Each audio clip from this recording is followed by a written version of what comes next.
आज हम सब के लिए जो प्रोजेक्ट है, जिस प्रोजेक्ट पर हम लोगों को काम करना है वह है रोबोफैन। ठीक है, क्या नाम है उसका?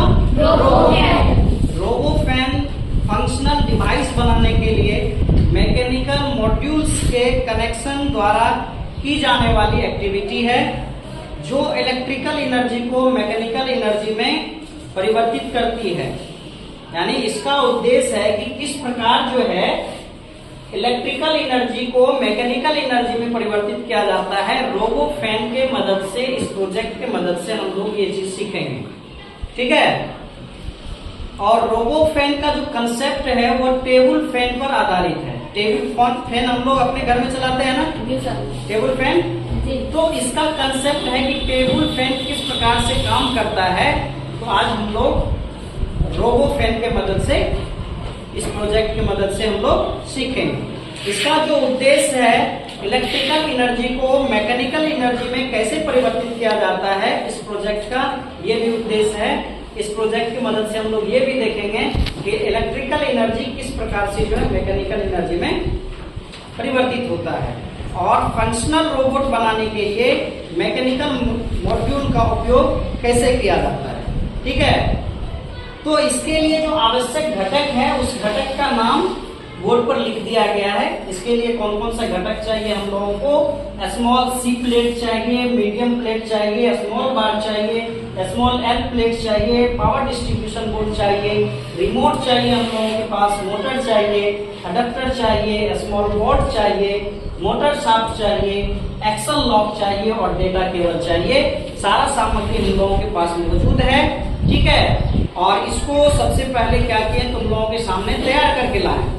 देख रहे हैं, ये सारा का सारा फंक्शन तुम लोगों के सामने तैयार करके लाया गया है। तुम लोगों को बता दिया जाता है कि ये रोबोफैन किस प्रकार से तैयार हुआ है। ठीक है, और फिर तुम लोग इसको खुद से करके देखोगे, सब मिल करके सामूहिक रूप से इसको तुम लोग फिर इस प्रोजेक्ट को तुम लोग करके दिखाओगे। ठीक है, तो ये है स्मॉल सी प्लेट, ये स्मॉल सी प्लेट। ठीक है, ये है स्मॉल सी प्लेट, ये दोनों स्मॉल सी प्लेट लेना है। ठीक है, और इस पर फिर एक मीडियम प्लेट लेकर के इसको क्या करना है, स्मॉल बोल्ट के मदद से इसको हम लोग क्या करेंगे, इस पर टाइट कर देंगे।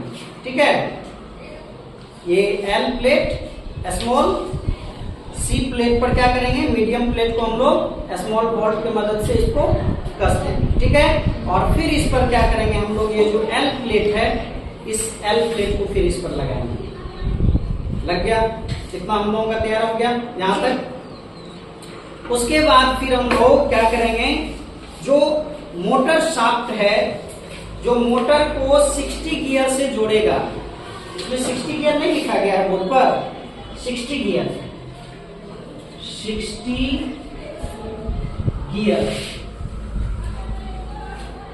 मोटर शाफ्ट से जो है कनेक्ट जो करेगा इसको 60 गियर को, उसको कहा जाता है मोटर शाफ्ट। ठीक है, मोटर शाफ्ट को हम लोग मोटर में लगा करके क्या करेंगे, फिर मोटर को स्मॉल बोल्ट की मदद से उसको भी कस देंगे, टाइट कर देंगे। ठीक है, और फिर मोटर शाफ्ट पर क्या करेंगे हम लोग, इस 60 गियर को लगाएंगे और 60 गियर को फिर हम लोग एक्सल लॉक के मदद से, ये जो दिख रहा है इस एक्सल लॉक के मदद से फिर इसको हम लोग टाइट कर देंगे। ठीक है, और फिर इस 60 गियर पर ये स्मॉल बार हम लोग लगा देंगे। लग गया, ये हम लोगों का पूरा जो है तैयार हो गया है। और फिर हम लोग क्या करेंगे, इस मोटर को पावर डिस्ट्रीब्यूशन बोर्ड से कनेक्ट करेंगे। किससे कनेक्ट करेंगे, पावर डिस्ट्रीब्यूशन बोर्ड से। फिर इसको हम लोग पावर डिस्ट्रीब्यूशन बोर्ड से कनेक्ट करेंगे। फिर इस डेटा केबल के मदद से पावर डिस्ट्रीब्यूशन बोर्ड को हम लोग क्या करेंगे, मोटर कंट्रोल रिमोट से जोड़ देंगे। ये है ना, ये जो है हम लोगों का डेटा केबल, इस डेटा केबल को हम लोग पावर डिस्ट्रीब्यूशन बोर्ड से कनेक्ट करेंगे। और ये पावर डिस्ट्रीब्यूशन बोर्ड किससे कनेक्ट रहेगा, हम लोगों का मोटर से कनेक्ट रहेगा। और फिर ये डेटा केबल किससे कनेक्ट हो जाएगा, मोटर कंट्रोल रिमोट से। ठीक है, और फिर क्या करेंगे हम लोग, इसमें एडेप्टर को कनेक्ट करके और फिर बिजली बोर्ड से लगा दें। ठीक है, अब हम लोगों का ये लग चुका है। बिजली है अभी? नहीं है। तो फिर इसको जैसे ही हम लोग इसमें बिजली देंगे तो यहां से फिर हम लोगों का ये कंट्रोल होगा। देख रहे हो ना, इसको दबाएंगे तो फिर ये क्लॉकवाइज या एंटी क्लॉकवाइज, ठीक है, ये चलना मोटर हम लोगों का शुरू हो जाएगा। इस प्रकार से जो है हम लोगों का रोबो फैन तैयार हो जाएगा। ठीक है, और बिजली आएगी फिर इसको हम लोग चला के भी देखेंगे। ठीक है, तो तुम लोग सब बारी बारी से आकर के अब खुद से चला करके देखना। तो अच्छा लगा तुम लोग